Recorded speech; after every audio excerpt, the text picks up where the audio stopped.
Quantum computing, ये एक ऐसा शब्द है जो हम सबने कहीं न कहीं सुना जरूर है। एक ऐसी टेक्नोलॉजी जिसके बारे में कहा जाता है कि वो आने वाले समय में सब कुछ बदल कर रख देगी। लेकिन ये असल में है क्या? चलिए आज इसी की परतें खोलते हैं। तो चलिए यहीं से शुरू करते हैं। जरा एक पल के लिए सोचिए, अगर कोई कहे एक क्वांटम कंप्यूटर की कल्पना करो तो दिमाग में क्या आता है?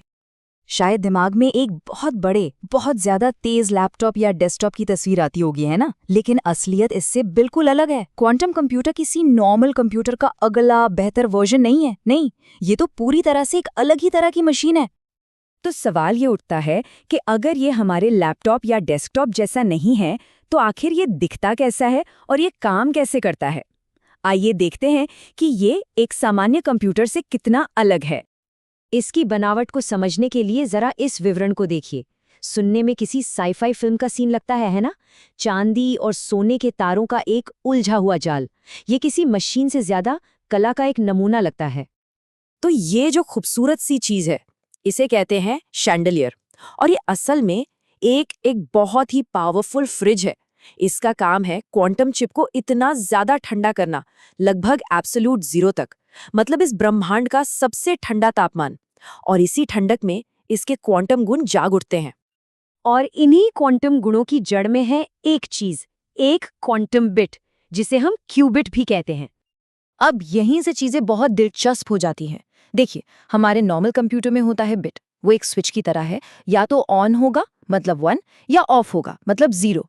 लेकिन क्वांटम बिट यानी क्यूबिट, वो 1 भी हो सकता है, 0 भी हो सकता है, और सबसे अजीब बात, एक ही समय में 1 और 0 दोनों भी हो सकता है।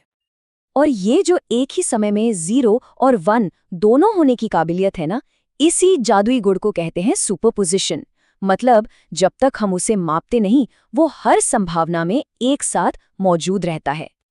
इसे घूमते हुए सिक्के से आसानी से समझ सकते हैं। सोचिए, जब सिक्का मेज पर पड़ा है तो वो या तो हेड्स है या टेल्स है, लेकिन जब हम उसे हवा में उछालते हैं तो जब तक वो घूम रहा है वो एक ही समय में हेड्स और टेल्स दोनों की संभावना में होता है। और जैसे ही वो जमीन पर गिरता है, मतलब जैसे ही हम उसे मापते हैं, वो किसी एक नतीजे पर पहुंच जाता है, हेड्स या टेल्स। लेकिन रुकिए, कहानी यहीं खत्म नहीं होती। सुपरपोजिशन तो सिर्फ एक हिस्सा है।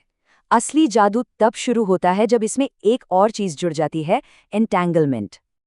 तो इस सुपरपोजिशन का फायदा क्या है? मान लीजिए एक बहुत बड़ी भूल भुलैया है। एक नॉर्मल कंप्यूटर हर रास्ते पर एक-एक करके जाएगा, लेकिन एक क्वांटम कंप्यूटर वो सुपरपोजिशन की वजह से एक ही बार में सारे रास्ते एक्सप्लोर कर सकता है। और अब बात करते हैं एंटेंगलमेंट की। ये इतना अजीब है कि आइंस्टाइन ने इसे spooky action at a distance यानी डरावना असर कहा था। इसमें दो क्यूबिट्स एक दूसरे से ऐसे जुड़ जाते हैं कि अगर एक की हालत पता चल जाए तो दूसरे की हालत तुरंत पता चल जाती है, भले ही वो ब्रह्मांड के दूसरे कोने में ही क्यों ना हो। और जब सुपरपोजिशन और एंटेंगलमेंट साथ मिलते हैं तो पावर एक्सपोनेंशियली, मतलब कई गुना तेजी से बढ़ती है। देखिए, सिर्फ 2 क्यूबिट्स में 4 क्लासिकल बिट्स जितनी जानकारी होती है। अब इसे थोड़ा और बढ़ाते हैं, सिर्फ 20 क्यूबिट्स, मतलब 10 लाख से भी ज्यादा क्लासिकल बिट्स के बराबर जानकारी। सोचिए जरा। और ये आंकड़ा, ये तो सच में होश उड़ाने वाला है। सिर्फ 300 क्यूबिट्स में इतनी जानकारी समा सकती है जितनी इस पूरे ब्रह्मांड के सारे कणों में भी नहीं है। मतलब ये कल्पना से भी परे है। तो इतनी जबरदस्त पावर का आखिर करना क्या है? इसका इस्तेमाल होता है उन गुत्थियों को सुलझाने में जिन्हें आज तक असंभव माना जाता था।